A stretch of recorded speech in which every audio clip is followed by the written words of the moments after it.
Gieva Cordia, good evening to you, or good morning, or good afternoon, wherever you are in the world. Welcome to another Fireside Chat, and this is Fireside Chat 54. So just type in your names and let me know where you're from. I see Jules is in cloudy Wyoming hoping for rain, and Chrissy in Norfolk is hoping to send it to her. Hi, Julia from London. Lovely to see you. It's cold, a little bit of rain, but not mad at the moment. And South Wales, ciao Elvira from Italy, and Alinea from Vero Beach, and Essex, and Washington, Northamptonshire. Lovely to see you all. Great. And Arkansas. Hi, Ava from Belgium. Yorkshire. Hi, Lynn. Haven't seen you in a long time, and lovely to see you. Gina from Cornwall. Lovely. And Shanti from New Zealand. I'm very impressed that you get up so early because it's our tomorrow morning. It's Friday morning for you. And Victoria from Switzerland, lovely. And Oklahoma, wonderful. You're also welcome. Hi, Sandy from Devon. Anyway, let me introduce you to my guest this evening, and we're going to the Netherlands. And I'd like to introduce Marjolein van Noordende. Noordende, have I pronounced it properly? Yeah, you did. So where are you in the Netherlands? I'm in the south of the Netherlands, and I want to thank you first for inviting me to this fireside chat. Thank you, Eimear. I'm in the south of the Netherlands, near the Belgian border. Okay. So now, van Noordende, it means from the north, does it? Yes, from the end of the north. And that is where I'm sorry? Yeah, the north end. Okay, I'm following it now. Yes. Yeah, that is where my father's family comes from Zealand. And there's something strange with places. And my mother's family name is Horstenbach, and that means in German, the highest brook. So my father and my mother both come from an area that has a name or is a place. Yeah. Oh, wonderful. Yeah. So what's your landscape like where you are? Well, in the north, I have a river, and it's kind of a big river. In the west, there's a lot of farmland. In the south, there are sand dunes.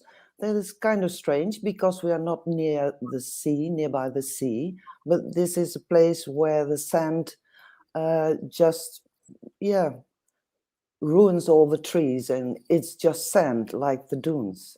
So that's a special place. And in the east is woodland, woods, trees, a lot of trees. So it is a kind of, we have it all. Oh, wonderful. Yeah, it is. Do you have any old sites there near where you are? No, not in the area of 10, 15 kilometers, but in the direction of my place, say 30, 40 kilometers, yes, we do have old places, like old castles, and it has to do with our kings many years ago, of course, and holy places, also, places where the goddess is worshipped. Yeah. Okay. And I'm looking at your background, your magnificent staircase I assume in your own castle in which you live. Well, it's not a castle. It's a picture of an old building. Yeah, that's right. But it is a silent protest. And it's a protest against all these beautiful young people who fill themselves up with fillers and Botox and stuff like that. So I don't want to sound like an old hag, but I think they're losing their soul, and they are beautiful, and it's not necessary to fill yourself up with Botox or any poison stuff or things like that. So I think they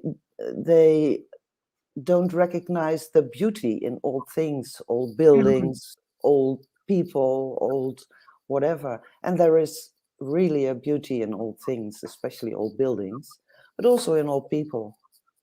So yeah, you lose a bit of your soul when you don't want to see yourself as the person who you are, and that goes for your age also. I mean, I'm 63 and I'm a grandmother. I don't want to act like someone who's 18, fill myself up with whatever. I'm very, very okay with 63. So every age has its beauty. So this is kind of a silent protest. I'm sorry if I, um, Well, it's not yeah. so much silent now, and you're getting lots of agreement here. Oh, I cannot read them, but if you tell me Oh, that, well, there's so much in agreement, Marjolein. There it is. There's so much character in the old. yeah, Agreed. I love old things and old people. I agree. Yeah. So you're getting plenty of support. There's something, and yeah, I mean, absolutely. So many people fear age. And then Alinea says, I think people are bombarded by the television and adverts that always show young people. Older people wear nice clothes and drink sodas too. I agree. Yeah. So you're getting lots. You're getting lots of. okay, So not so much of a silent protest as you've actually said it, and people are agreeing with you and appreciating it, which is okay, lovely. okay. Well, thank you all. Yeah.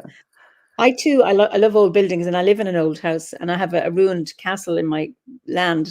And I remember Howard, my late husband, used to say, "We need ruins. They remind us of the past and our history, and that we should preserve ruins as well. It's not even about rebuilding them, but it's actually recognizing, the magic of a ruined castle or a ruined church, and you're looking at these magnificent windows and you see it silhouetted against the sky, and what beauty there is in that old building, in that what seems like a damaged, not useful building, but it's just some, you're getting, so the old simply are not appreciated enough nowadays. Yeah. And then I went grey young and embraced it. So did I, Hannah. I'm a redhead since my late 20s, or now blonde, obviously, since then. Damn you, you just beat me to it. This is Shanti. I was about to say each phase has its beauty and lesson to learn. So others are obsessed with history. And then somebody says, I collect old books. Is there a link to the people who once held them? That's right. Absolutely. Yeah. And somebody says, ruins show the tales of old empires. Yes, and not just old empires. Somebody says, ruins also let us feel eternity. There's something like that. Yes, that there's some magic in that.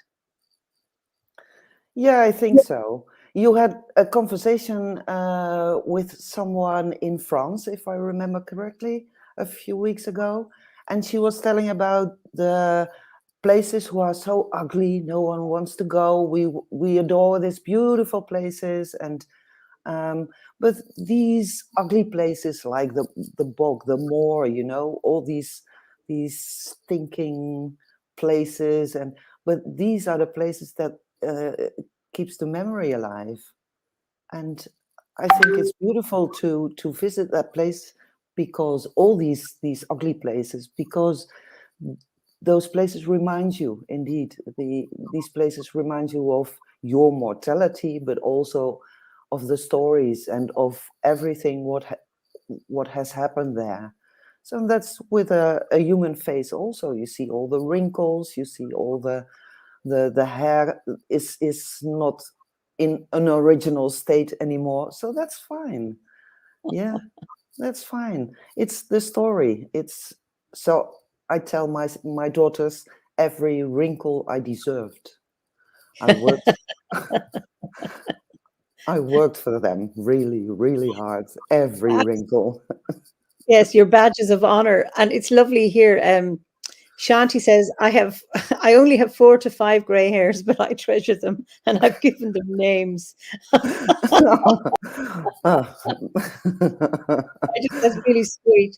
And Ferdiad, who was a guest some weeks back, ruins are wonderful liminal places. And they are. There is that time out of time. And then Marcus, who was a guest as well, says, I'm quite a nice liminal place. So I think really nice. And of course, there's connection to our ancestors, and I know you wanted to talk about ancestors, so maybe this Oh, takes us in there. oh yeah, we had this beautiful workshop with you in Germany, of Oh, course. I've forgotten that. Sorry. Oh, and that was so great. So the connection with the ancestors made me think about the order, really, and you can see that the order is changing. The people are. I know because I'm doing the distribution for France and Belgium and the Netherlands. And you can see that there's so many young people starting the course now. And okay, I'm complaining about fillers and Botox and stuff like that. But no, there's also another side, of course. And that's all these young people who are so interested in making their life worthwhile, I think. And I see this big change. People in their 30s or even 20, they enter the order, they become a member, they join the order. The only thing is they want it quick, so quick. They want it if they send me a mail and tomorrow they want to receive the course, the first envelope. So that's lovely, of course, but that's not how it works. Maybe in a few years when everything is digital. But that made me think about my ancestors and the Hmm. future. And if I look at my grandparents, they were in World War One and Two, and they were fighting for their lives and for their children and everything. They had a very hard time, of course. Then my parents were the people who start building up society, building up, well, really buildings. They Hmm. need to build houses to live in because, well, after the war.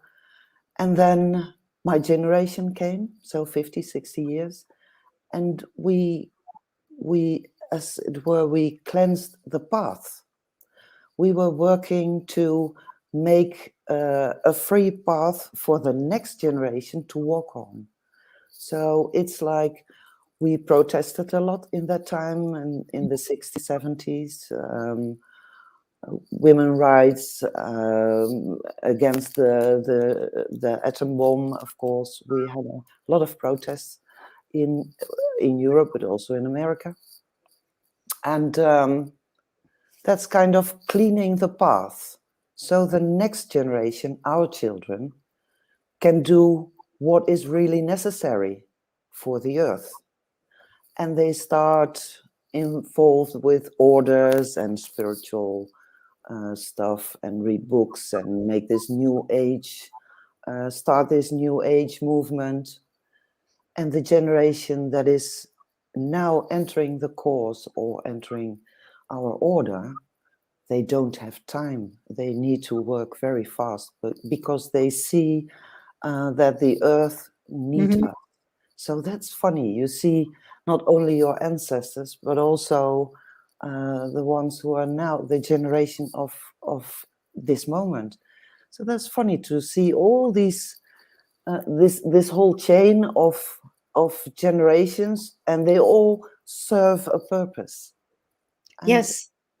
yeah, Gunter, whom you know, says, let's say every generation maybe has its plan. Uh, and I think so. And we at the workshop, we're talking about ancestors of the future and, what we leave our ancestors, sorry, what we leave our descendants. yeah, We as the current future ancestors, if that sounds a bit strange, how important that is to pay attention to what our legacy is. Kean says there's a definite surge in interest in paganism in people of his age. I take it you're young, Kean. And mhm, remember, it's interesting because if I go to a gathering, well, pre-COVID, of course, say Glastonbury, there's lots of silver-haired people, all the wise ones. But all of them, so many of them joined when they were very, very young. Like Philip was initiated as a bard when he was 18, you know. So what happens is that people joined many years ago when they were young, and then then there's waves of interest, and it's nice to see that there's another upsurge in young people who are joining the order, and that it has some kind of resonance or some kind of meaning or relevance for them in their lives. Exactly. I think what Gunther says is right. Every generation has a purpose, has a goal, has something to do here. And yeah, I know we all started when we are much younger, and we are now the elders of the order. But then again, we need to teach them how to plant a tree. You cannot learn that from the internet. So there's still a task for us to do, you know. That's right. Well, Keane says he's 19. And then Brian says, as someone in their early 40s, I feel the emergency of this path. Maybe you could expand on that, Brian. It'd be interesting is it the emergency of the state of the world, you know, that we're living in an emergency? I don't know. It'd be nice to hear what he has to say. Yeah, me too. Because that is what I experience when I see all these new members. They're so young. So what is the hurry? And I need to see it through their eyes, but I don't understand it quite yet. But I need to see it through their eyes. What is the hurry? What is going on in their minds? What is the reason they want it so quickly? Even ask me for the whole course at once. Just send him at once, not every month. So I need to explain, no, that's not how it goes. But well, you can see the hurry. You can see that they are not so patient as we were. I often think I remember there was that will go out in the post to you this evening. Expect to receive this in the next 2 days would have been a standard official response to something. And then it's like, I sent you an email an hour ago. Why haven't you responded? And there's something also around our technology that makes everything so fast. That's true. And it's almost like when I'm ordering something online, it's like, oh, I want this now, where before they would take time. And I have to remind myself, hold on a second, there is no rush. No. So I was always very fast. I speak really quickly. It took me a long time to slow down. And I found that when I was rushing, I was not getting anywhere because I'd resist as well. I'd set up obstacles.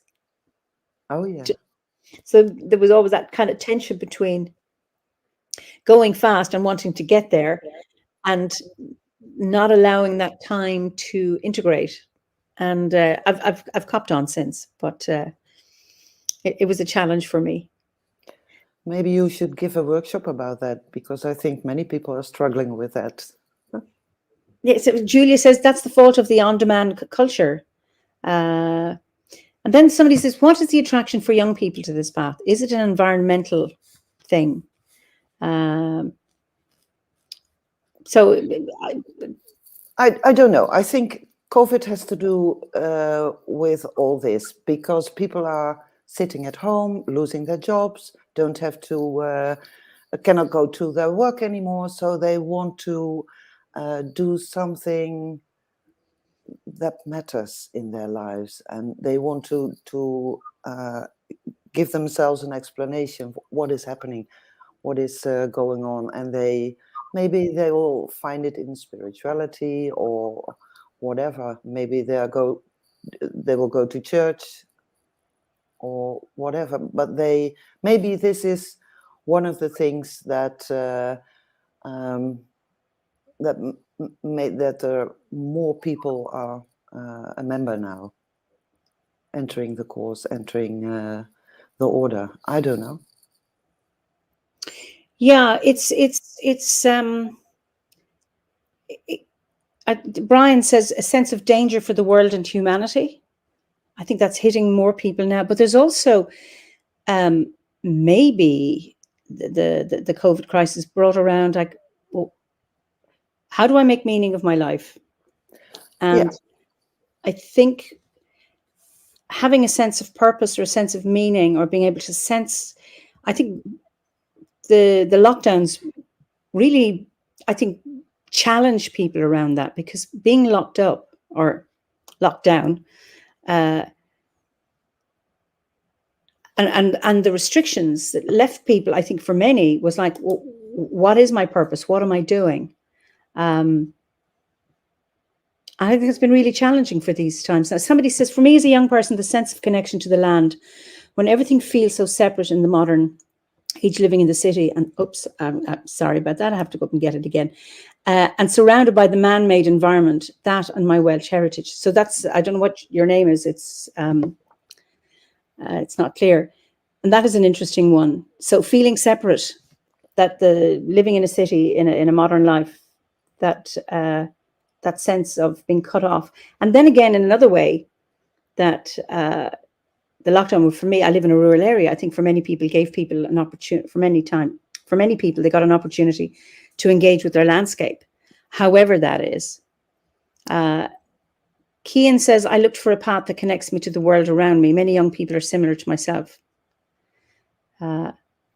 Sive says, I observed the deep lacking of spiritual connection for the years of youth, and then once the catalyst is set in motion, the rapid demand to receive fulfillment and purpose. They crave that place of belonging and clan connection. And I think that sense of connection, I think, is really important. That sense of belonging, I think, is a really, really important one. And of course, with lockdowns, people didn't have that. They were isolated in their own homes. And I think that is, there's going to be a big fallout from that. That's really, really challenging. Yeah, I think so. Well, I noticed that I told you in the east of my town where I live, there are a lot of trees, woods, stuff like that. And you can see it is crowded with people during lockdown. People with children, with their dogs. And normally this was a place that nobody visited. So it was really quiet. You can see the deers walking in front of you.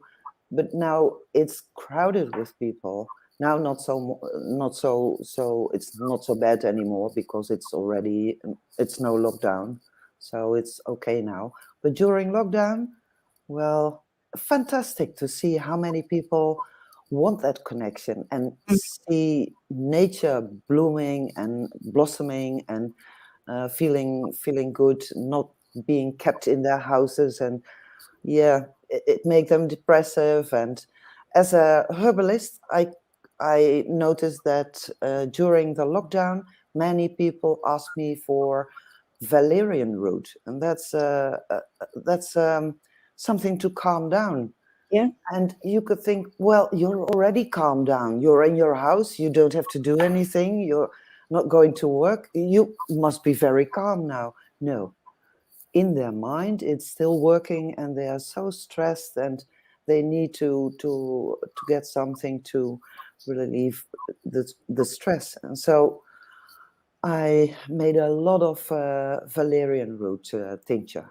So I really thought it would be something else, something with vitamin C or stuff like that, but it wasn't. It was valerian root.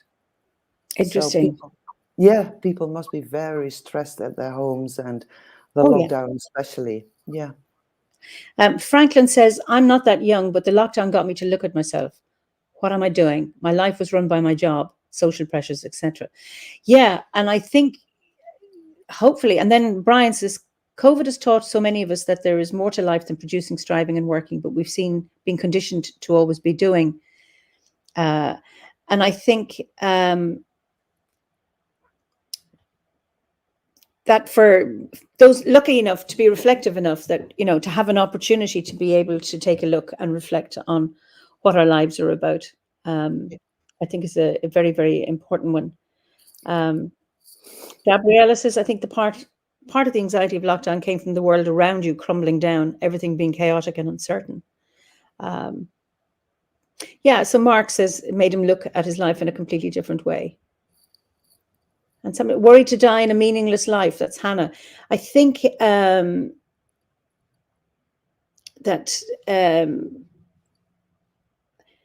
slowing down, reflecting, what are we about?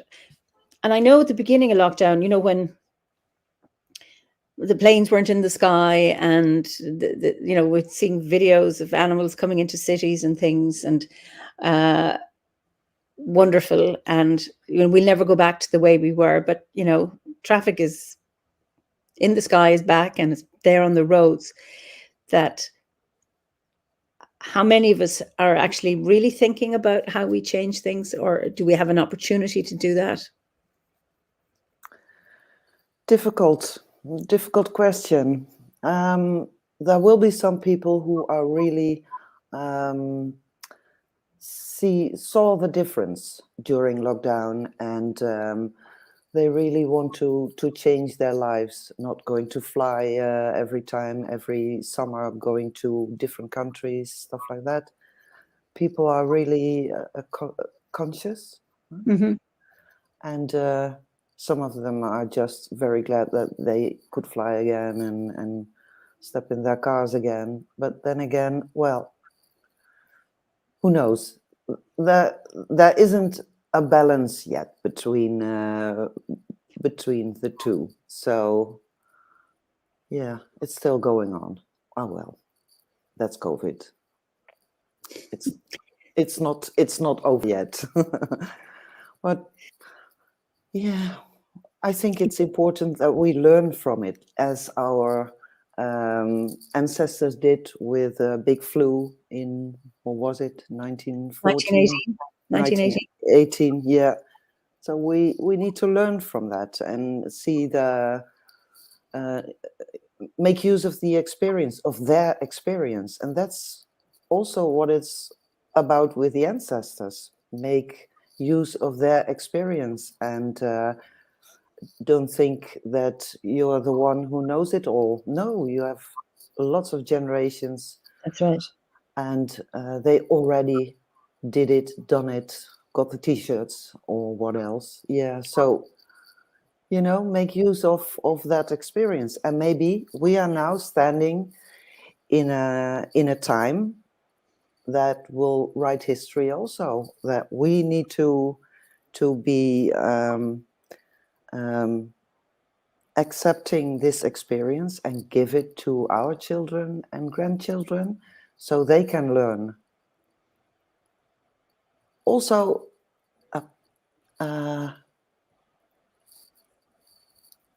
does it have a purpose, COVID? Is there something important about COVID?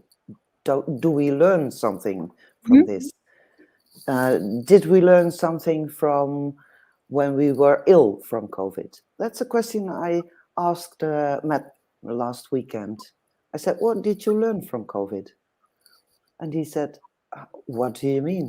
What can I learn from COVID? He was ill, I was ill.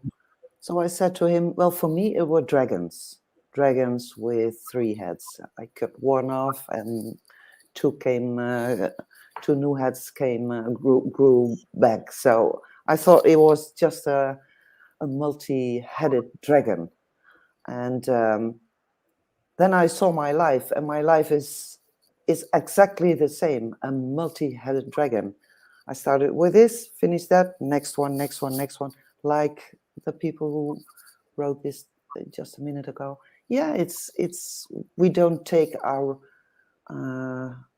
peace, our rest, and let it sink in or something like that. So we make from ourselves a multi-headed dragon. Why are we doing that? Why? And so I asked him, and he said, yeah, I now understand what COVID did to me, and I'm aware what it did. So that's funny. There is some awareness. You can become aware of what it did to you. What does a lockdown do to you? What does it bring you? You connect with nature again. So that's beautiful. That's important, to connect with nature again, connect with your soul, connect with your deepest self.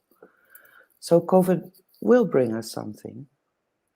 And maybe we just need to gather all this information and this experience and give it to our children and grandchildren, so they can learn from how to work this out, and not on a level of washing your hands and taking a vaccine. No, this is what COVID does on a deeper level. That's really interesting. I want to come back to Lynn Harling. She says this, you were asking the question, why is everybody in a rush, or younger people? She said neuropsychology might be able to shed light on the need for immediacy. My kids' neural networks must be so different to my own generation due to the excessive technological stimulation, time and work pressure, and lack of access to the rural environment. My kids can't believe we had no TV, phone in early childhood.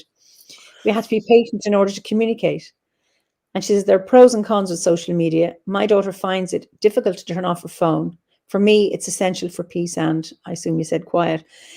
I mean, that's an interesting one, how our younger people, how their brains are different because of all of that. And I mean, my children weren't given technology until they were much older. But I often see people, and I see it's tempting to give a mobile phone to a baby just to amuse them while you have to cook dinner or something. And that, at this stage, children are exposed at a very, very early age. So everything work different. Yeah, that's right. It works different. But can we give them inspiration to plant a tree and learn how to plant a tree? Because on the internet, you can see the pictures. On YouTube, you can see the pictures. But really go outside and plant a tree. Isn't that a task that we have to perform? Yes.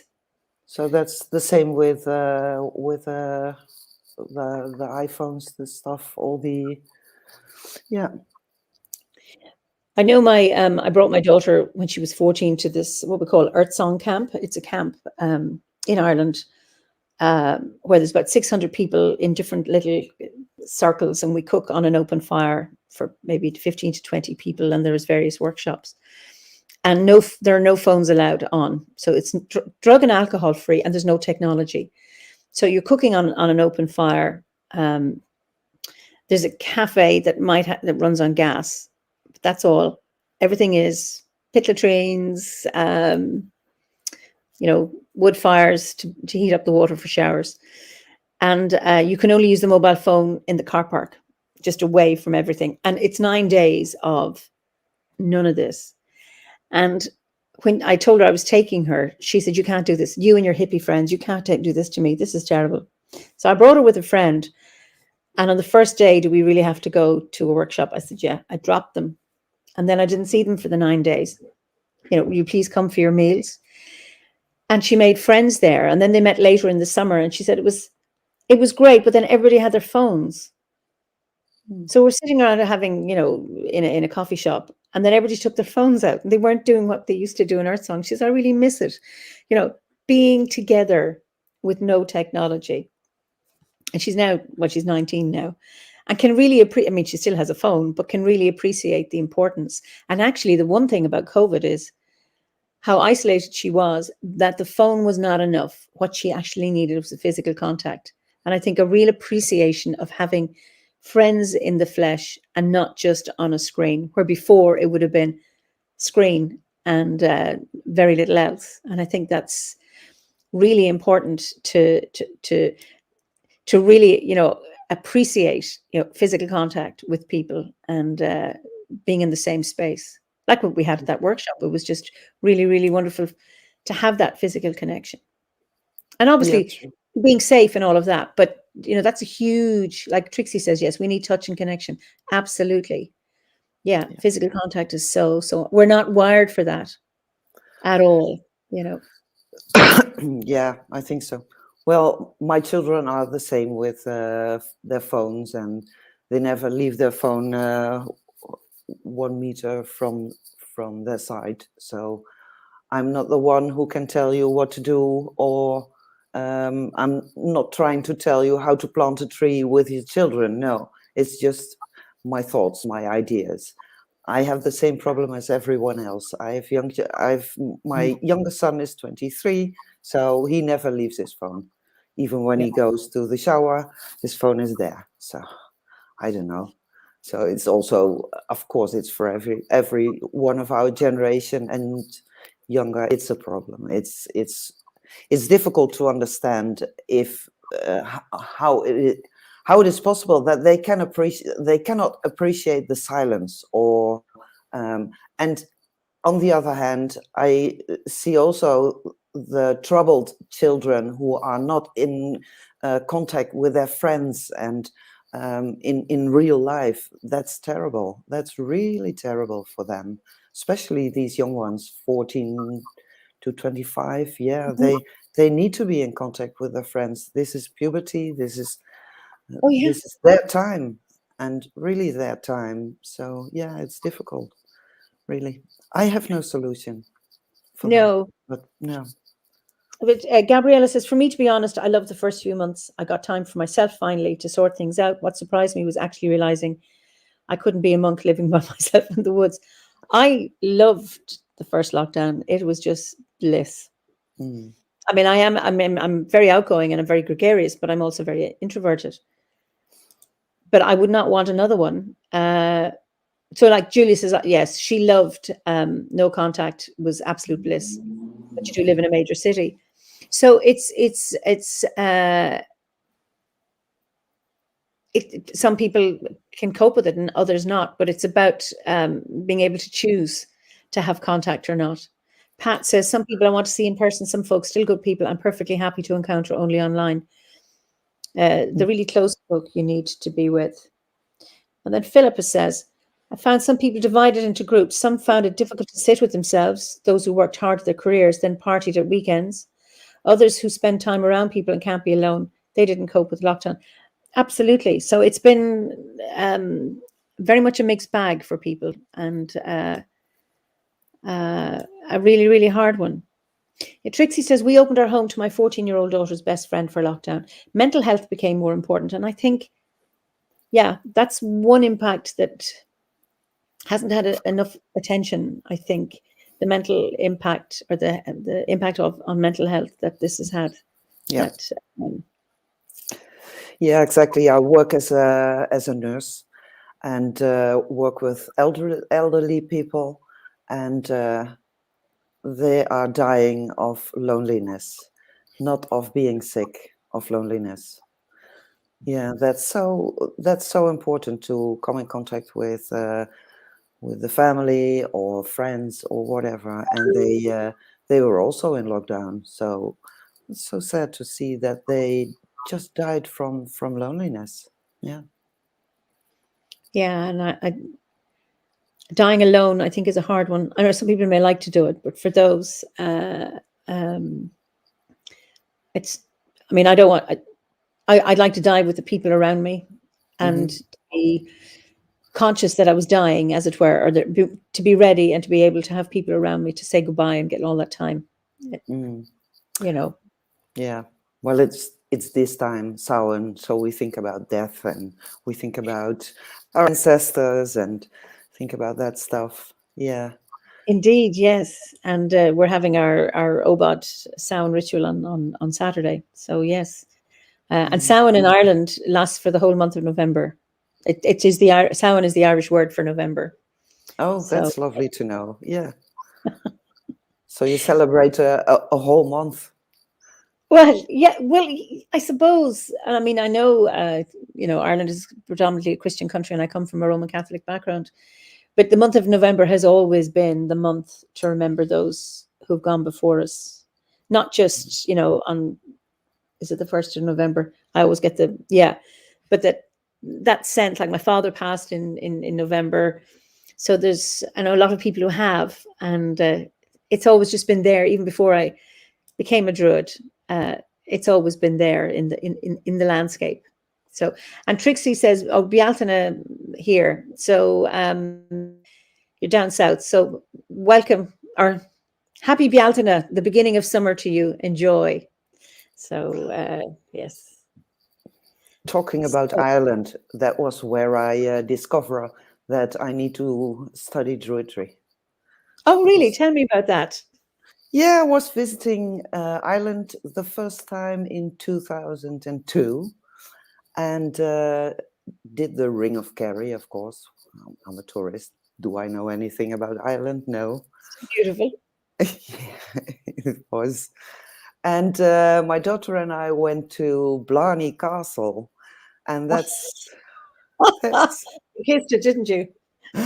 Yeah, that's the one with the stone. You need to lay back and kiss the stone, and oh, terrible. Well, then again, it was fantastic. The journey was fantastic, but we went outside in the garden, and suddenly I get the feeling that this was the place of the druid, and Okay. everything I know about druids was comic books, nothing else. Although I'm a witch from my father's side, but about druidry, I didn't know anything. So I stood there and I said to my daughter, "This is strange. This is the place of the witch, and over there stands the druid. What is he doing? What are they doing together?" And in a way, I saw that they worked together to keep a complete village healthy and in order. Mm-hmm. And that was when I came back. I started to look for druidry on the internet, and a friend of mine came with the introduction course, and I said, "Oh well, okay, that's it. Let's start." So it began in Ireland, of all places. Okay. I'm sorry. Wonderful. Yeah, yeah, it's beautiful. So when as a druid, so when would you say what impact has druidry had on your life?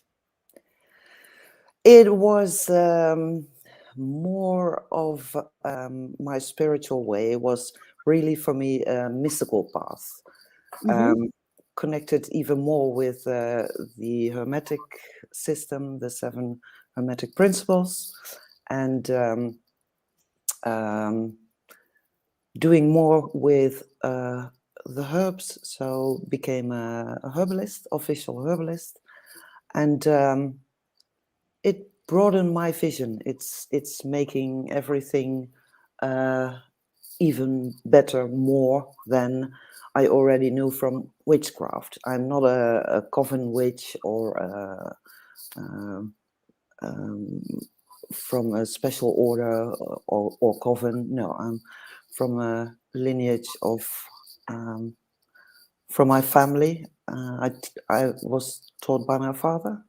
So He was a herbalist. no, he was a witch. Oh, tell me a little bit about him.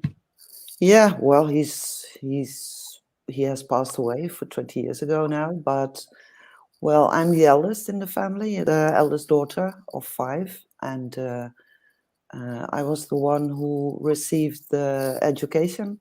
So it started with the plant lore, and then the animal lore, animal realm, and then the ground, the soil, the weather, and so forth, and then rituals, hermetic stuff. So the base of all mystical paths in a way. Yeah, and then I stopped, and my adulthood started, and getting children and stuff like that, and I stuffed it away, and then it came up again.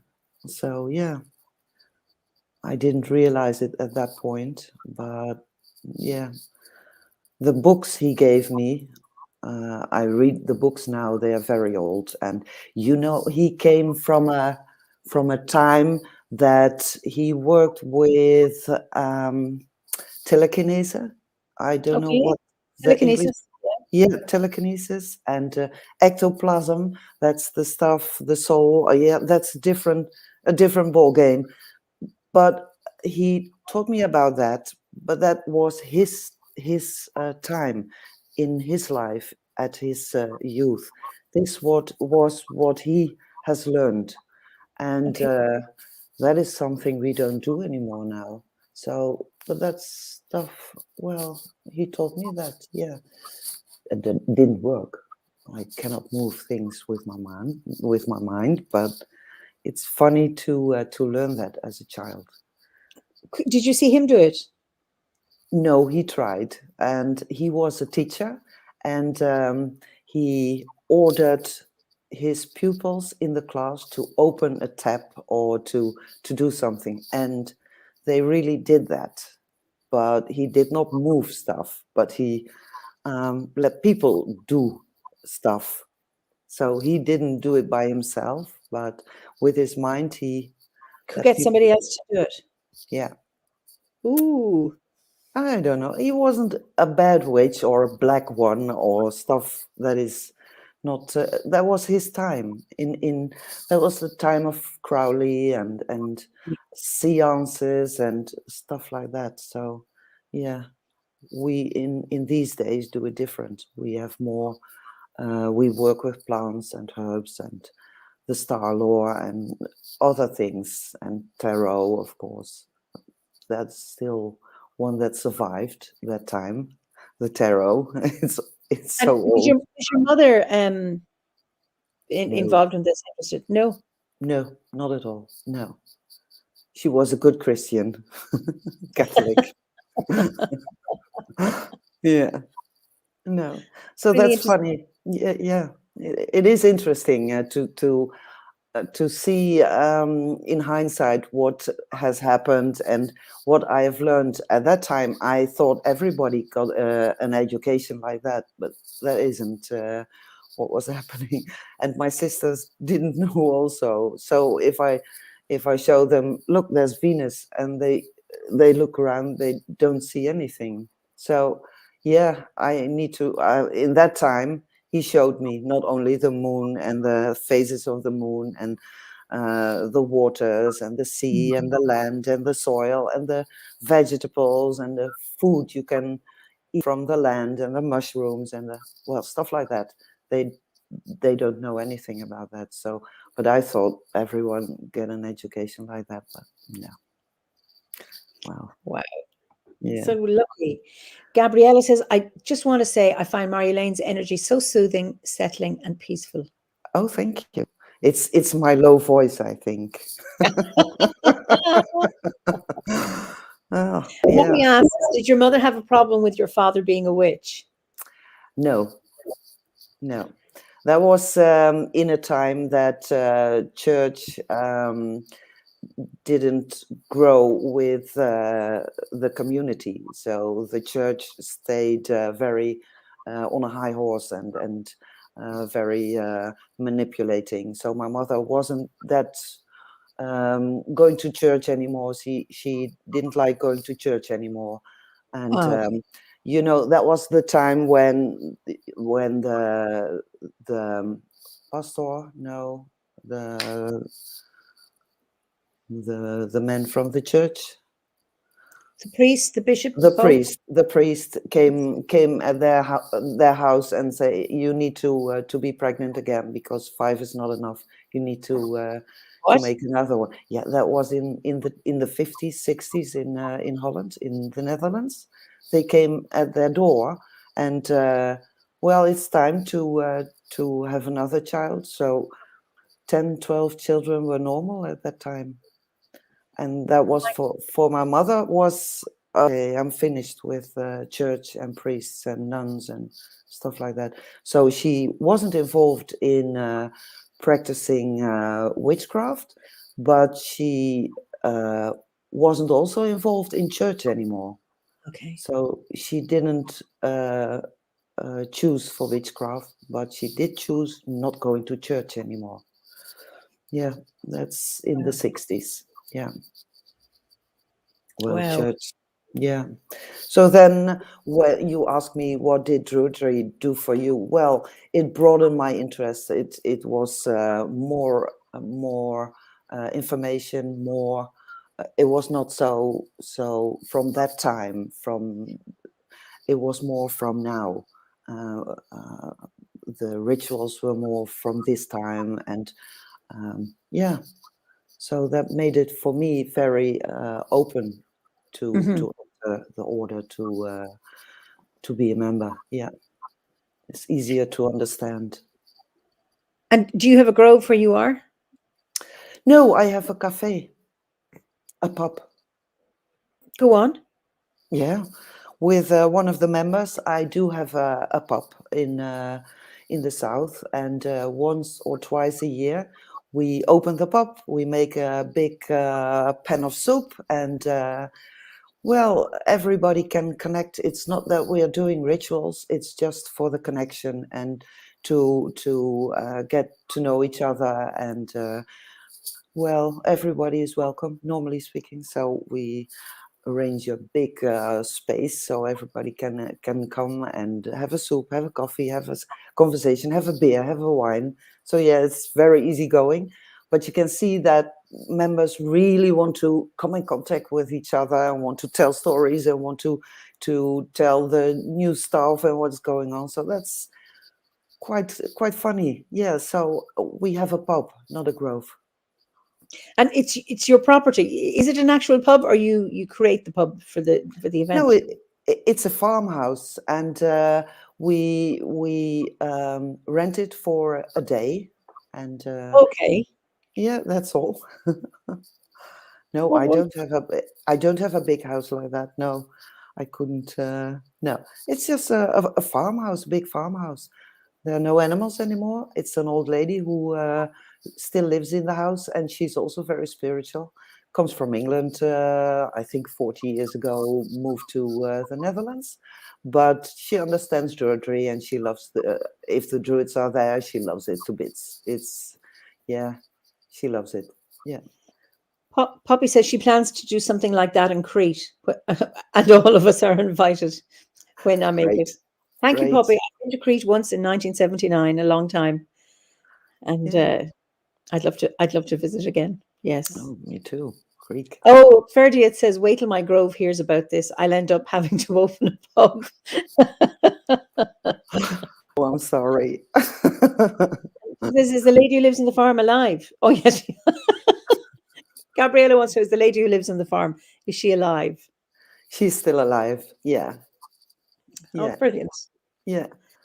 Well, Oh, it's just an idea, because we already got involved in the order, do the distribution, and my friend is doing Facebook thingies, and she's a tutor. So we are already doing so much. And if we have to make a grove or seed group, that will take a lot of time. yeah. So we choose to have a pub instead. Very good. Yeah. There are people who do pagan moots in Ireland, not necessarily Druidic, and they have them in pubs, pagans in the pub. So it's they're in pubs. Of course, it's all pre-COVID. Yeah. But yeah. So when has there been a time when Druidry actually supported you? When you think, whatever life crisis or event or something that you found that Druidry really supported you? Well, I think the first time was when I received a letter from my tutor, and she said, "You're not going to OBOD. It's you have to study the bardic lessons again," and that was a real setback. But on the other hand, that made me very conscious and aware of what am I really doing. And then I start all over again, but with other eyes and with a real feeling. And from that day on, when I started again, that was the big change in me, seeing it all in a different way. And yeah, so my tutor told me, "No, you're not going to OBOD. Just do it again." That was it. That's something strange. It was not the herbs. It was not the magical stuff. It was not the OBOD course with the beautiful things. All the other courses, of course. No, it was that particular time when she said to me, "No." And that gave me really, really, that made me change my life and see the things in a different way. Okay. A number of people have said that they've gone over, they've done their bardic grade 3 times or something, gone over and over and over. And then I think when you reread or go over something, you're looking at it, it's like a spiral, but it's not exactly the same. And that you have that fresh look, that it can be really, really important to revisit things that you have covered, but it's not the covering, it's the It's not the destination; it's the journey and the engagement with all of the teachings. Yeah, yeah, exactly. You can read about the elements, and it's beautiful stuff, of course. But when you really let them in, it is going to work in a different way. And I think that was happening. That was what was happening. Starting to see it really from a different way and let it in and get all the emotions and all the intuition and open up mind and heart and belly and everything. So then the change began. The big change began. Indeed, Yeah. absolutely. Do you have a personal practice, like a daily practice? No, not daily. People can call me, or I do consultations. I mean, a druidic practice, like a personal spiritual practice. No. What do you mean by that? By that? Okay. A Do spiritual? you? Do I meditate or something like Or that? so, yes, something like that. Or yes, do you have a daily practice or a regular practice? Oh gosh, no, A spiritual practice, not. I don't mean your work. no, no. It's just all day long. I'm Okay. connecting with spirit when I wake up. I greet the morning, and oh, I'm alive again. I'm still alive. Oh, that's fun. So it's kind of I don't know. I cannot pinpoint it to a special moment in time or day or week or no. It's just coming, and sometimes I don't recognize it, and sometimes I do. But I don't practice stuff. I do my full moon circles. That's something I do. Okay. And of course, there's some Druidic influence, especially during Samhain. That's a path that belongs to me, and the Druidic path is more a path um, that's more a path for the sun, the male energy, the 8 festivals, the fire festivals. That's I work the 4 weeks with the full moon, my feminine Okay. energy, the goddess energy, Mhm. and every 6 to 8 weeks I celebrate the feast that is going on now. It's Samhain, and I combine the two. So Okay. for instance, last year I put a red what is it, string tape, no, not a tape, cord Thread. on my ankle, yeah, thread on my ankle, to remind me a whole year, a year and a day. That's what the witches do, a year and a day. And for me it was during Samhain, because that's the new year, and it gives me the time, 1 year and a day, to solve this. So every day when I go to bed, I was reminded of this red thing on my ankle, and it really annoyed me till I addressed the problem, and then okay. So And that's yeah, you succeeded. yeah. Finally, I succeeded. It took me a year, almost a year. Oh, well Yeah, done. I love it. I love it. There's a question from Jules, and it's going back to your dad. You said your father was familiar with ectoplasm. May I yeah. ask, do you have any thoughts on this? As I've experienced seeing it once and thought it was a manifestation to neutralize psychic energy. It was like spaghetti on the floor. Question mark. Yeah, I did not see it myself. I heard the stories, and I saw some pictures, but I did not see it myself. My father explained it like this. You work with a group, and you don't do that by yourself. You work with the energy of a group, and this group must be very strong. And you, as it were, you get this entity out of this body, or this bad energy out of this body. And some people can see that this energy has a color, like an aura around not everybody can see an aura. Not everybody can see the colors or see an aura. And so not everyone from a group can see the ectoplasm. But when it comes out, you can see the reaction of the person who is getting rid of this entity or this bad energy. I think it's more like bad energy. And if you can see auras, probably you can see ectoplasm. Plasma.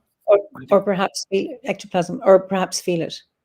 Or yeah, I think feel it. Yes, I think most of the people who are around a person who needs to be worked on, I don't know. I think they all feel the energy. The room gets cold and stuff. That's what my father taught me, but I personally never saw it. Okay. Were you ever in that group with him when they were working with somebody? Okay. No, that's I think just before World War II. Yeah. That's when he was doing it. Oh, okay. Yeah. So that was long before I was born. Yeah. Yeah. But he explained to me, and he told me about it. And yeah, for me, it was not a thing that frightened me, or I thought it was very logical to get rid of an entity that is in someone's body. Well, that, and this is already going from the Middle Ages, when you're sleeping and you have this entity sitting on your body and you cannot breathe or so. That's also one of the things that he explained, how to work with that. Yeah. Yeah, she said she felt it was very negative, and then a kind of neutralization of the energy negativity. That I think maybe that's what she was trying to do. Gabrielle said, I read in certain voodoo practice that bad energy can be directed to an egg, so the egg gets black within a week. Perhaps that is a way to guide the ectoplasm. I know from my own healing thing, using a crystal to absorb that, and then you bury the crystal in the earth for it to be cleansed, and then after a month or you can take it out again and it's clean. So I suppose I would never use the word ectoplasm, but no, but it may be a word of its time. I think so. Yeah. Well, I think it makes sense that energy gets into an object, for instance, stones or stuff you have in your house or whatever. You had a talk about this a few weeks ago, that stuff can get into an object. I think that is logic. Yeah. Yeah. And how to get rid of it? Well, I think an egg is probably a good way, but also burying it or burning it or transform it. Well, that's the idea. Cleanse it or transform it. Yeah. That's right. That's what putting the crystal in the earth was, to transmute, transform, and welcoming the healing powers of the earth to cleanse and to transmute energy, which is wonderful. Yeah. Yeah. Philippa says, interesting. I've seen something I thought was that in a house rather than a person. I mean, we don't know. I mean, it was Melanie, I think, we were talking about, she does clearings of houses and things, and that we pick up stuff. Some of us are more sensitive than others. And then sometimes others have a language for it and others don't have a language. And when you don't have a language, sometimes it's quite challenging to say that something's not right. You can get a sense. Yeah. Yeah. Well, I think it's a word from that time, indeed. Yeah. So, in that time, it was normal to use that kind of words during seances and stuff like that. Yeah. It's not in this time anymore. We do normal things, I think. Let's hope we do normal things. Well, yes, normal druid things. Yeah. Well, it's funny when people say, oh, they must think I'm mad. And it's like, well, in our world, it's normal. Yes. What would you say has been the most reckless thing you've done? Oh, gosh. Married for the third time. Oh, have you? Oh, well done.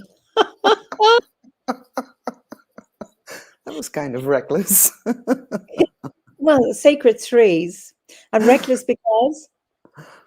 I don't know. I don't know. It's just not a good idea if you don't have the hope anymore.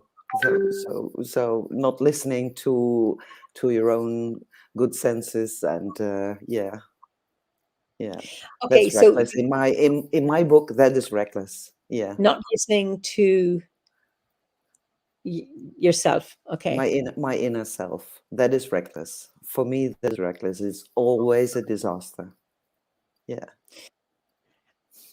I couldn't agree with you more. And I know when I've listened to my own gut, even though all around says um, it should be otherwise, I go, no, I can only listen to this one because when I haven't, I have paid dearly for when I haven't listened to my voice.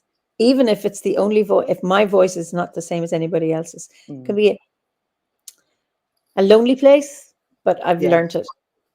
Yeah. So I take it you are single again, Oh yeah. Happy. looking for husband number 4. No, thank you. You don't want to square that circle or square that triangle. Nope.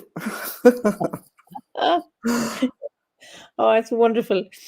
What's been the biggest challenge you've had that you've overcome? Raising 2 children by myself. That is the hardest thing I need to, yeah, that was the hardest thing to do. Yeah. Left my very aggressive husband number 1, who has pointed a gun on me, and at the end he shoot me with his gun. So um, I fled, I ran away, and my parents at that time had a boat, and I stayed there for 6 months with my 2 little children. The youngest was barely 2, I think, 2 years old.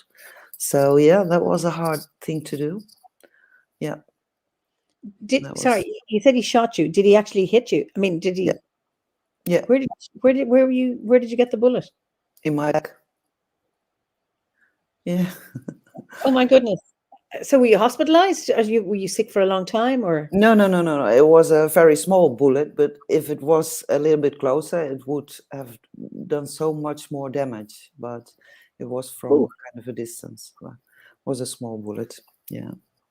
But then again, it doesn't matter. Small bullet, big bullet. The man shoot at me. it's So yeah. It's yeah, that's the thing. yeah. Uh, Somebody wants to know, and I don't know from which divorce. Did you have divorce parties? No, I have rituals. I did a ritual by cutting the cords 3 times, and yeah, that was necessary. Yeah, I didn't have a celebration. I did have a ritual by myself, cutting the cords and using all the old stuff and burn it or whatever was needed. Yeah, yeah. Very, very important. Shanti says, I was raised by a single mum myself. Any parent who raises children on their own are true heroes. Oh, Well, thank you. absolutely. Howard died when my children were adolescents. So I was glad they were adolescents and not younger. However, bringing up adolescents on your own is very challenging. We've come It through it, is. thank goodness. But it's that being on your own and nobody to either pull you back and say you're out of line or worry. That's just them having um, a tantrum. It is, and then it's almost that sense of being blamed if anything goes wrong, and it's a really hard one. Yeah, It is. But then again, well, there's nobody tell you how to work or how to do your raising the children, or because there wasn't any contact, of course. So that's the easy part. You don't have to explain what you're doing or listen to someone that tells you how to raise your children. That's a positive thing. There's always you need to see that in a balance. There's always a positive thing and a negative thing. Yeah, yeah. would you say? I mean, having 3 marriages. Okay, the first one very violent. I don't know what the other 2 were like. What have you learned about yourself from those 3 relationships? Well, that's a hard one. I'm still learning. You never stop learning, of course. Well, the most important thing is that I'm a codependent. I help them keep their addictions or whatever. I keep the addictions in place, and that makes me a codependent. So that's something I need to address, and that's very important.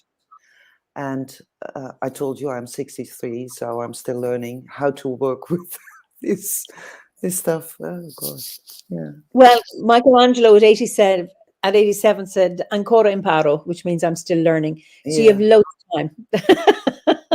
I hope so. Oh well, you know, rituals are helpful with that. Rituals Yes. can do some healing, but on the other hand, well, you know, you're a psychologist, so you know there's some other stuff needed also. You need to make a change in yourself, and Druidry is helpful with that. Yep. But there's also a part you need to do in another way. Yeah, yeah. Yeah. So So, your greatest achievement then? oh gosh, I don't know. Raising my children. Yeah. I mean, it is some achievement. Yeah, I think so. Yeah. In that time, becoming a nurse and worked all my life. And yeah, I think Did you it's become a nurse before you had children or afterwards? during.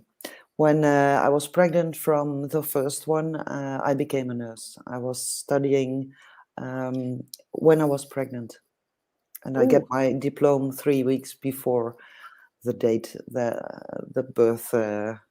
Yeah, was taking Now I place. am very impressed. You know, I'm a nurse as well.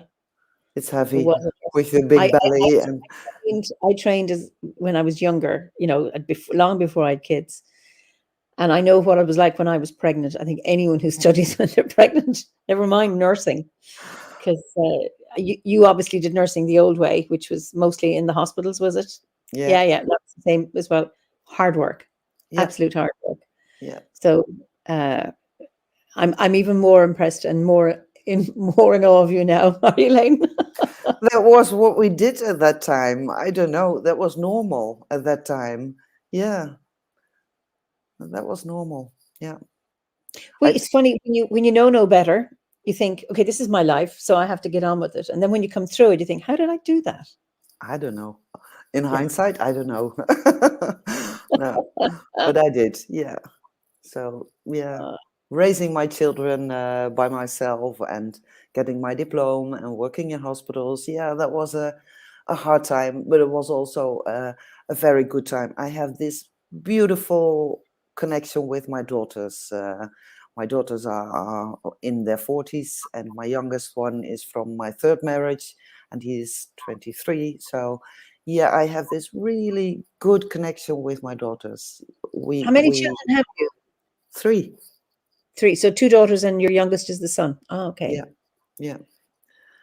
So it's also beautiful to see how things are developing during a lifetime, and the connection with my daughters is fantastic. Also with my son, by the way, but with my daughters, it's fantastic. Yeah, It's lovely to be able to say that. Absolutely yeah, precious. Yeah, yeah. It is. It wonderful. is. Salve says, you're still very young, Marjolein, and the late 50s, 1959 was a great year to be starting a wonderful journey into a new world of wild hope. That was the year I Yeah, was born. Yes. So yeah. lovely that comment. 58. Huh? You were 58, 50. so you're very old. You're very old. I was born in 59. uh, Ellen says, we're never too old to reprogram. I had to do it at 45. Yeah. It never stops. I remember my mother used to say to me, I'm too old to change. You'll have to change. And she was in her 20s at this point. Oh And wow. it's, you can change anytime. She's 85 now and she's flying. You know, just it's really, really interesting. You know, she's playing golf and she's cycling. We got her a bike for her 85th birthday, a lighter push bike. 85. So, yeah, and she says, well, if you stop doing things, you'll seize up. So she keeps going. And it's just amazing. that Yeah. desire, and all her family are gone. A long, long time. Just to keep going and live fully. Yeah. Which Jules says you're an earth angel, wise woman, witch. Then. Oh, thank you. Okay. So, any regrets? No. Isn't that lovely? Yeah. I think everything that was happening in my life was okay, and I've learned a lot, and no regrets. But I won't do it again a next life. I've already done it this life, so I'm not doing it again. You mean you're not doing this, living the same life again, or you're not coming back again? Oh no, I'm coming back probably, but I'm not doing this stuff again in my next life. No, no. But for this life, no regrets. No. That's wonderful. Yeah. It's to be able to look at your life and review it and say, okay, loads of mistakes, but nothing to be regretted. No. No. That's That's an awful energy when you that- start regretting things, and that brings you in this awful state of um, depression or in a dark place. You need to go and search for the light in your life and learn about all the things that happened and do it better next time and make other choices and learn from them. So no, no, I think it's a bad energy to have regrets. yeah. Yeah, it doesn't So bring you anywhere. It doesn't bring you anything. Yeah. no, because I think if you've done something that you regret, if you can make amends and undo the damage, great. But if you're stuck with that, it's Yeah. what would you say? In many ways, it's kind of paralyzing. Exactly. It just leaves a big hole in your life because that thing is there, rather than being able to. I think it's lovely to be able to say Mm, uh, exactly. no regrets. So when you talked about the light and shining, what is it that you're grateful for? Um. Yeah. Well, my spiritual way, I'm grateful for. It makes sense. It gives me a place on earth. It gives me the feeling that I'm wanted, and there is a place for me on this earth. So the spiritual ways, my witchcraft and druidry, the hermetic stuff, um, it makes me feel that I need to be here at this moment in time. So I'm grateful for that. Grateful for not living my life oblivious, just living it and work and party and work and party and well, that it's making sense. It's making sense. So spiritual ways are giving me um, this kind of a fulfillment for my life, in my life. So you have that sense of belonging on the Yeah, earth. This yeah, is in this place at this time is the right. Yeah, yeah, and Healing Heart says, despite all the trauma, I don't regret anything either. It's been about learning. Now it's just baby steps back to life again. Yeah, good. You will that's. you will get there. Yeah, He says, I'm not 63, but I'm 59. But yes, coming back home to myself is a good feeling. And I think that finding your home within yourself and that sense of I am home, either within your body or where I'm living or where you're visiting. I mean, even going to a special place and to have that sense of homecoming, a yeah. place where you belong. For me, that's always the sea. The sea is for me a place where I came from, I belong. And I told you I have 3 marriages But I also have several houses where I lived in the Netherlands. And at the moment, I live in a house that is just 2 houses away from the house where all my sisters were born and where my parents lived 40 years, 50 years. And I think the circle is round. This house was calling me, and I'm back on my roots again. These are my roots. This is the place where I was born and raised.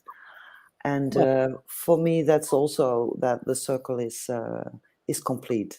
It's not that I'm planning to die tomorrow or next year. No, but I have the feeling that this is where I started, and this is where I will end finally. And in the meantime, it opened my eyes what I have seen, not only places or houses, that's not important, but the ground. You know, I lived for 20 years in a place in the Netherlands where there was peat in the ground. You know, I don't Yes, know. Pete. Yeah. And this ground was very poor and miserable because of all the peat that has came out, and what was left was just a swamp. But Mm-hmm. this was my biggest teacher. These grounds were my biggest teacher because they taught me about places that are so dark, and that just gives me energy. They taught me to look different, to look at plants that are only living over there, and they have a special need for the people who live there. You know, all the plants that are growing in a swamp are plants that are especially good for illnesses of the lungs, wet illnesses. So if you understand the ground, you understand the plants, you understand the medicine, you understand why you must be there. And at that time, my last husband was,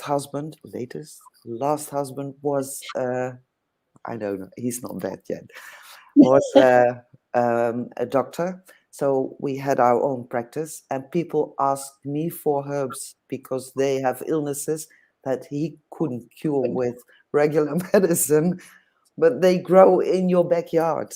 All these stuff from these swamps, yeah, they were needed for these patients because they always have these wet illnesses from the lungs, from the throat, from and the depressions, of course, because the swamp and the oil in the ground is pulling them down. And if people cannot handle that energy, well, they get depressed, of course. So this was a very interesting land for me to be. That's interesting. That is the landscape in which I was born in Oh, Ireland, in the oh. bog. Midlands. What did you learn? Nothing to get away from it. And it's really interesting. It was a place I never belonged, and I never felt I belonged, even though I was born there. So I left as soon as I could. And my orientation is towards the west, Galway, Connemara. And my mother's from Mayo. My father's west of the Shannon. But I live in Kilkenny, which is the southeast that I discovered when I met Howard. And I think now I can have an appreciation to go back to the bog. I see Nordic Rainbow, the Rattling Bog. Oh, the Rattling Bog, the bog down in the valley. Sorry, it's a song. But I remember the dullness and the dreariness, and I wasn't into herbs at the time. And then I discovered Drosera. Is Drosera? That's the Yeah, the it's that fly, the the fly flycatcher that catcher. grows in Yeah, the bog. And when I discovered, oh my God, that grows in the bog, and I didn't know. So yeah. it's like it's an ecosystem that I didn't appreciate growing up there. Uh, and now as an adult, I need to go back and have another look at the bog. And I think because and I know you've spoken about, and I know when I was studying my herbalism, the teacher saying that you always find the herbs that you need around you, for whatever illness, it's there. You'll find it if you look. And it's to be able to recognize the magic in the landscape, and even in the dullest of landscapes. Exactly. Yeah. Because in winter at this time, when everything is dull, the bog can really, there's no light reflected, where even by the sea, if it's grey, you get some kind of reflected light. Yeah. It is all in the ground. It's all kept in the ground, very warm in the mother. So there is something sacred in the bog. Yeah. And it's a magical place. It's a liminal place. The jack-o'-lanterns that we light at Samhain. Okay, so there's various stories about those, coming from here, and turnips were carved to put lanterns in, or to put the candles in, not pumpkins. Mm-hmm. Pumpkins are easier to carve. Well, people think that, but I've started back carving turnips. But the Irish for the jack-o'-lantern is Sean na Gialli, which means Sean of the moon, or China Giallon, which means a bright fire. And they're the will-o'-the-wisps, those little flashing lights that you see on the bog. Exactly. Some would say, oh, they're the fairies, but they're also jack-o'-lanterns that, they're the souls wandering around, or maybe it's Jack trying to find his way through the other world. So there's a magic there. Yeah, there's a song in Germany, an old classical song, I think.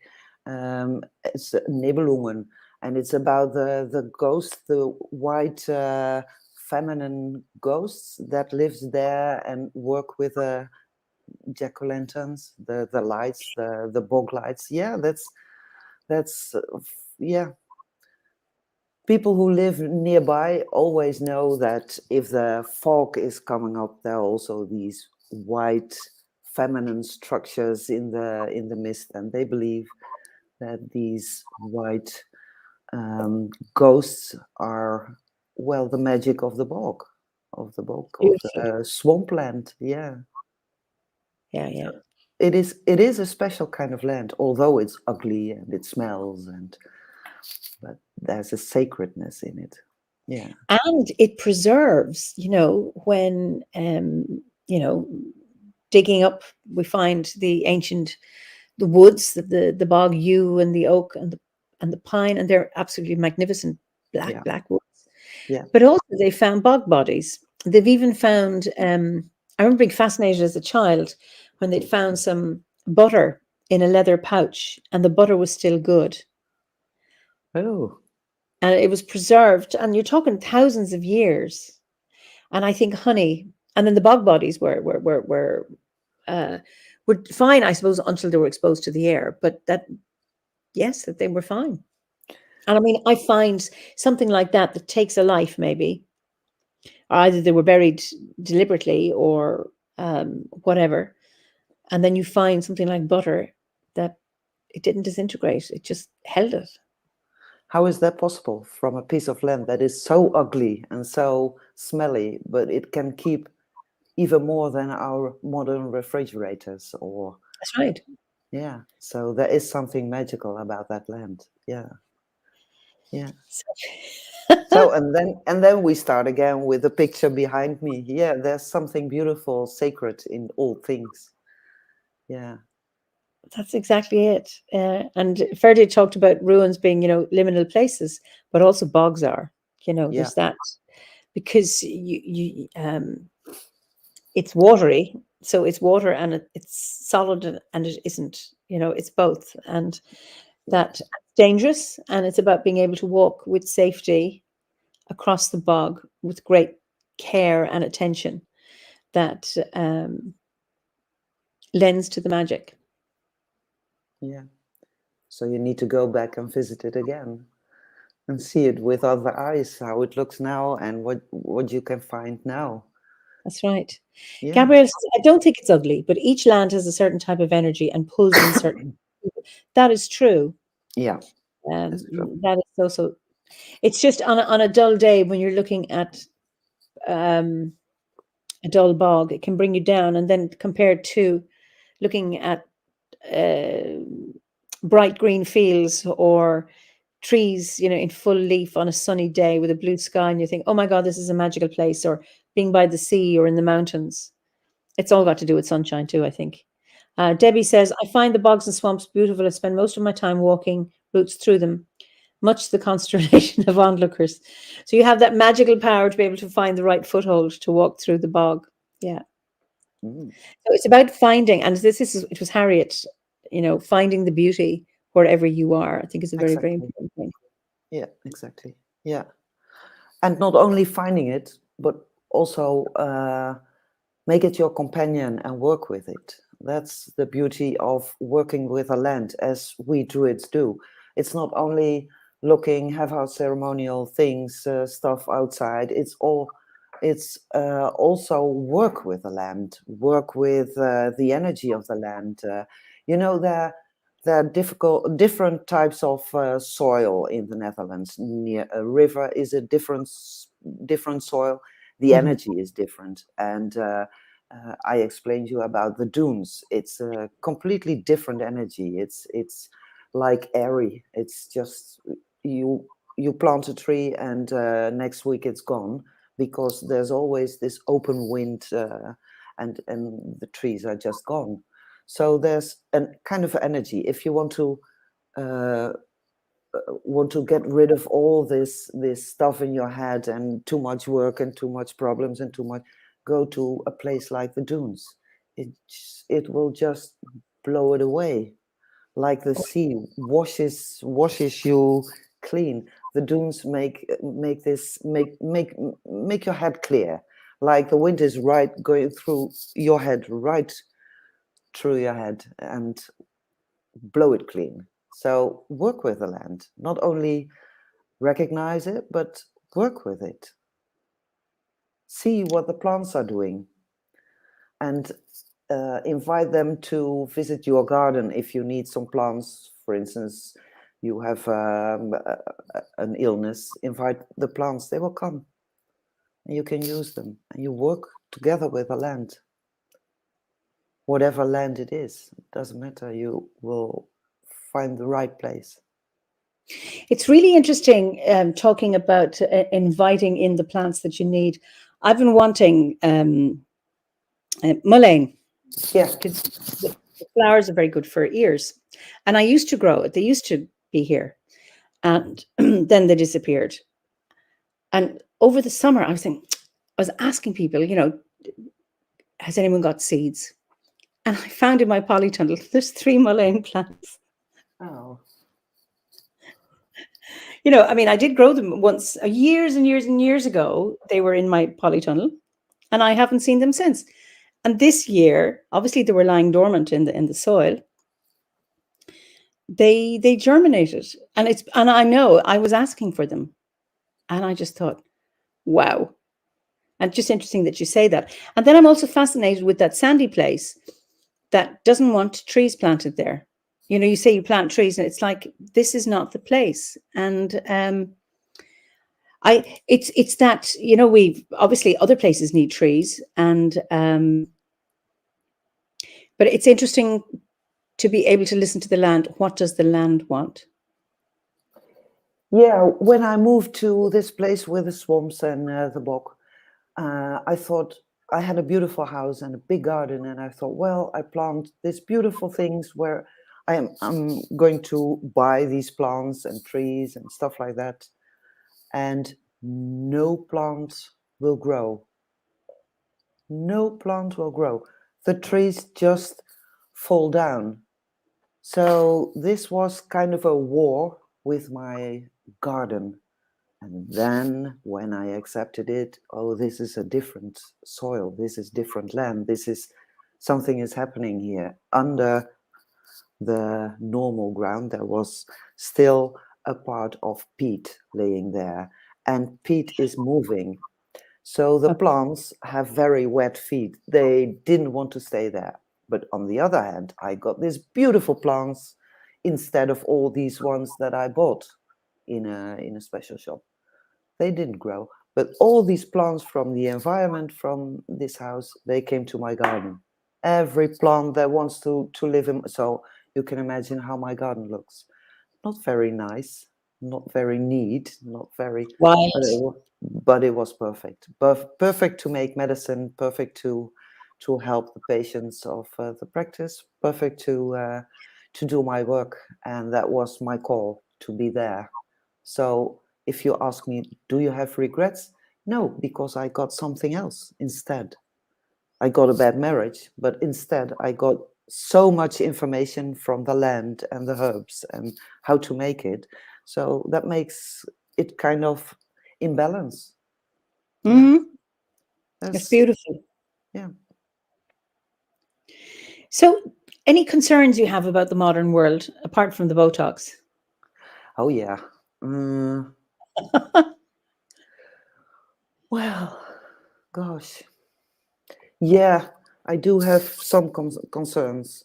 I hope that our future generation can connect with their soul and the land and the earth. And of course, this is kind of worrying me and is of a big concern.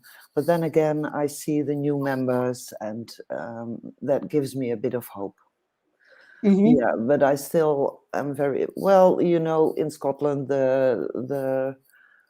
all the world leaders come together and talk about climate change and what to do. And 2030, everything needs to be in order. Well, yeah. Well, let's hope that they do that, and let's hope that there will be a change. But yeah, that's kind of a concern. Yeah. Mm-hmm. Are you hopeful that COP26 will do something? Achieve Yeah. something? Yeah, I'm hopeful because I see the young people taking place, taking a stand, are protesting now, and are waking up. Yeah. Mm-hmm. So yeah, I'm still hoping for everything to be okay. Yeah. So but there's not yet a balance, but I've not lost hope totally. No, no. But it is of any concern. Yeah, the earth is my concern. Yeah, yeah. What would you not compromise on? Do you have you strike me as a very, very strong person, and I'm wondering, yeah, what is it you won't compromise on? Like, what's your bottom line?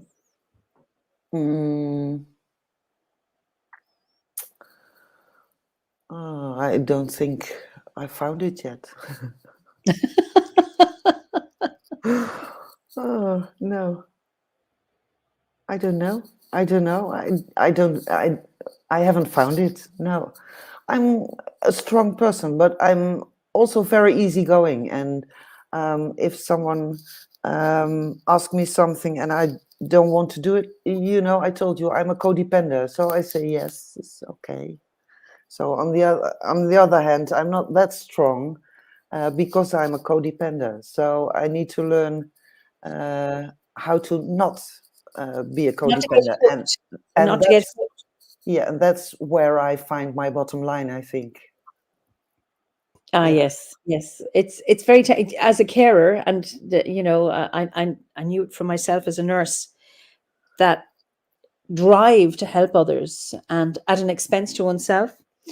And it yeah, was interesting because I was trained, you must think always of the other person.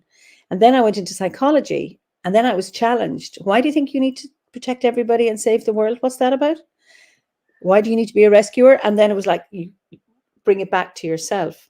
But I understand the hook of somebody in need and wanting to reach out. And yeah, actually, it's a really good thing. It's a commendable quality to have. It's about having it in check yeah, at a cost to yourself, because it exactly, doesn't help. It doesn't help being in a codependent relationship. exactly. Yeah. So we're coming to the end of and my last question. I know, Gabriella, they're going to have bets as to what you're going to answer. Is your favorite season and your favorite festival? Well, Samhain and autumn. Yeah. It's also like the bog and the swamp, and I'm very drawn to the inner side of the earth, and from a hermetic perspective, this is where you're going. It's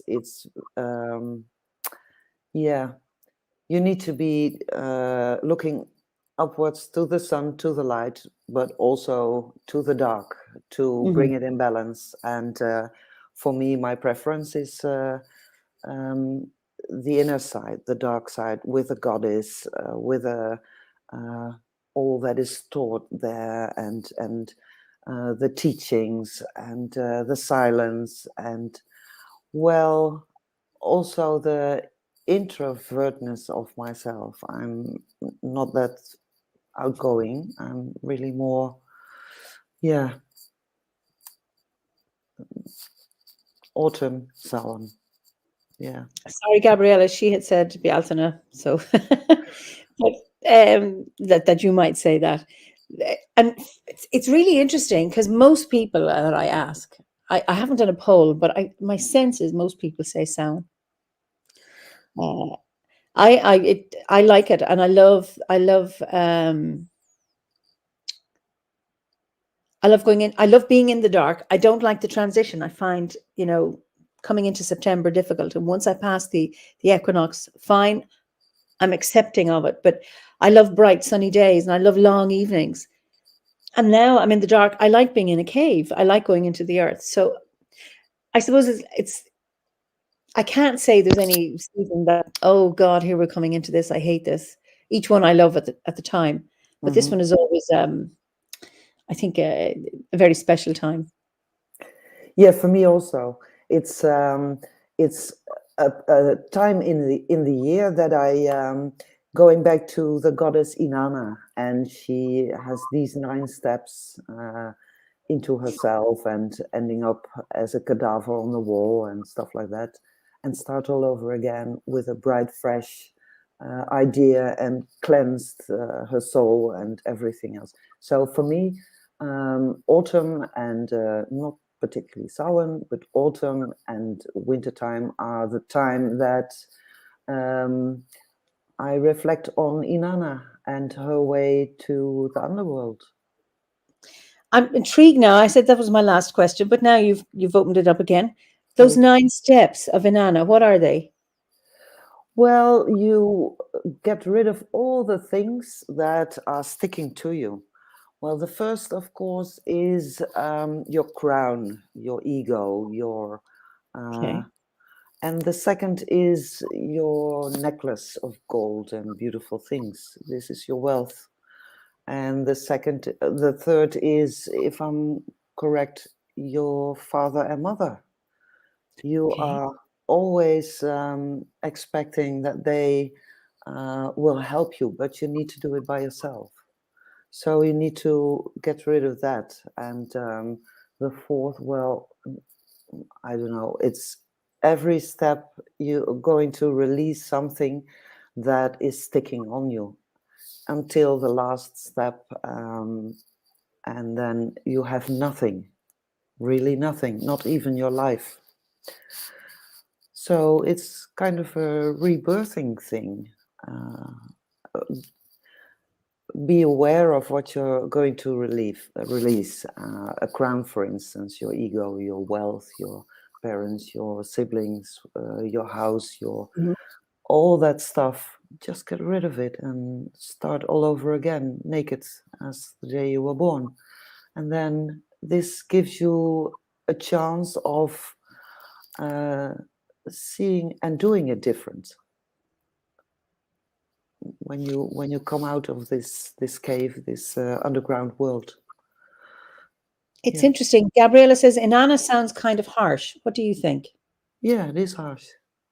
Yeah, that's true. It is harsh, but I'm not a person that is very dandelion softly in spirituality. I'm kind of harsh. It's not